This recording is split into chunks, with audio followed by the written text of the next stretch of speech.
Lee Jeffries is a London-based photographer that takes pictures showcasing sorrow, grief, and hardship.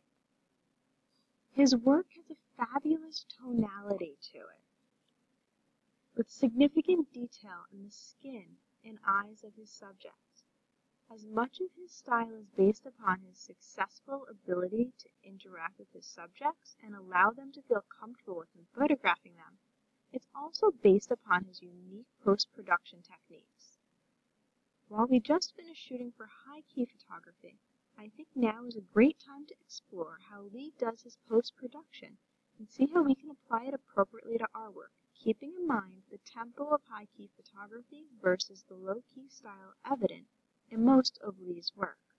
Let's toggle to Photoshop.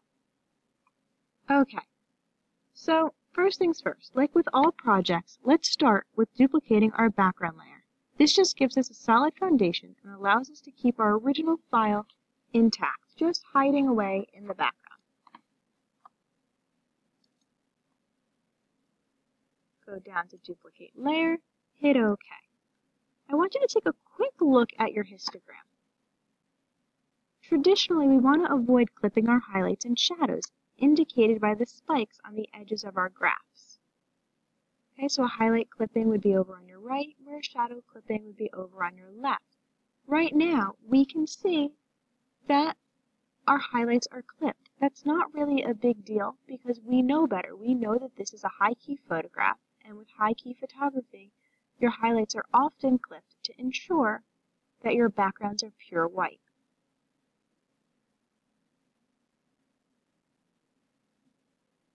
Next, we're going to look at our blending modes. We've used this feature in the past. Blending modes allow us to control how Photoshop is reading the data in our photographs. In this case, we're going to change our blending mode to hard light. Here's our blending mode selection and down to hard light. When we do that, notice how we now have more contrast in the photo. Shadows become darker, highlights become brighter. Take a look at the histogram. What happened? Now we have clipping in our shadows too, which is telling us that we're losing detail in our darker areas. Knowing the project we're working on and the style we're trying to achieve, in this case, the clipping is actually okay. Let's go ahead and add a black and white adjustment layer for this photo, and once we do that, we're also going to punch up the reds on it. Now, as always, you can adjust these sliders based upon the colors predominant in the original full-color photograph. Notice as how we adjust the blues, his eyes, and his shirt color change. This really allows you to have a lot of control over your black and white conversion. Now, I want to introduce you to a new tool, because up until this point we've been using tools you're pretty familiar with, just perhaps in a slightly different way. So let's go back to our background copy, which is already set for hard light, and I'm going to introduce you to the HighPass filter. The HighPass filter is located under Filter, Other, HighPass. It's this great little golden nugget in Photoshop that allows you to sharpen your pictures.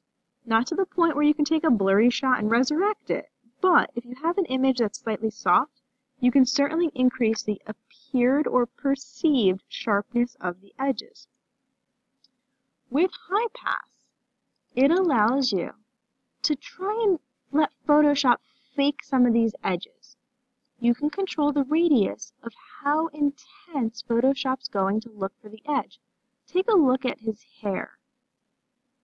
Take a look and see how that's starting to get more and more crunchy as we continue to increase our radius. You can't go too far, because if you do, you'll destroy the actual fidelity and integrity of the original image. But you need to look at your own photograph and see what works best for you. I think for this shot, I'm going to be somewhere around here. Go ahead and hit OK. Okay, so we've applied the HighPass filter to our background copy layer, and we have a black and white adjustment layer. At this point, you're pretty much in the same realm of style that Lee Jeffries uses. But you can now take any of these layers and any of your existing tools that you already know and continue to modify your image. For me, I kind of want a little bit of a washed out tonality, but I don't want it to be 100% black and white. So I'm going to go and reduce the opacity just slightly so I can see some of the color coming back in. And much like Lee Jeffries' work, his eyes are super vibrant, so I'm going to go ahead and cut a mask to make my eyes sharper. Now, cutting a mask, I'm going over to grab my paintbrush, setting it to black ink. I want to make sure that these changes blend in well, so I'm going to set the hardness of my brush to 0. And all I'm going to do is paint away the black and white layer on this photograph. So now if you go and look at your adjustment layer, you've got 2 little black spots indicating where the black and white layer is not visible. If you make a mistake and, oops, go too far, not a problem. All you need to do is switch this back to white and paint back the black and white tone onto your photograph. So at this point, I feel like you've got a pretty good foundation as to how to use the HighPass filter to try and stylize your work more like Lee Jeffries. You can continue to tweak it as needed and make it more or less intense. That's up to you. But good luck and happy photoshopping.